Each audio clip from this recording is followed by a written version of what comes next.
Hi అండి, అందరికీ నమస్కారం. గుండమ్మ పాకశాలకు స్వాగతం. ఈరోజు నేను మిల్ మేకర్తో పకోడీ చేస్తున్నా. చూడండి, దానికి ముందుగా మిల్ మేకర్ని వేడి నీళ్ళల్లో నానబెట్టుకొని ఇలాగా మిక్సీలో వేసుకొని క్రష్ చేసుకోవాలి. దీంట్లో ఉల్లిపాయలు, పొడుగా కోసినవి ఉల్లిపాయలు, పచ్చిమిర్చి ముక్కలు, కొద్దిగా కరివేపాకు, కొత్తిమీర,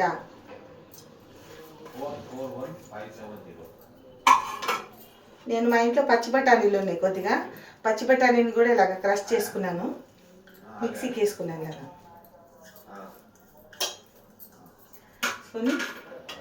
దీంట్లో శనగపిండి వేస్తున్నా, కొద్దిగా 1 కప్పు. క్రిస్పీ దనం కోసం బియ్యం పిండి వేస్తున్నా కొద్దిగా.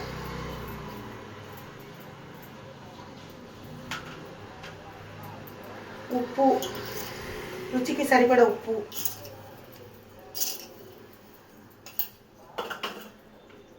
పసుపు, అల్లం వెల్లుల్లి కొద్దిగా, ధనియాల పొడి కొద్దిగా వేసి ఇది మొత్తం కలుపుకోవాలి. వాటర్ పోసుకొని ఇలా కలుపుకోండి. పకోడీ పిండి లాగా కలుపుకొని ఇప్పుడు చిన్న చిన్నగా పకోడీలు చేసుకున్నట్టు చేసుకోవాలి. నూనెలో బాగా అయిపోయినాయండి. ఇప్పుడు ఇవి ఒక సర్వింగ్ ప్లేట్లో తీసుకుందాం మనం వీటిని.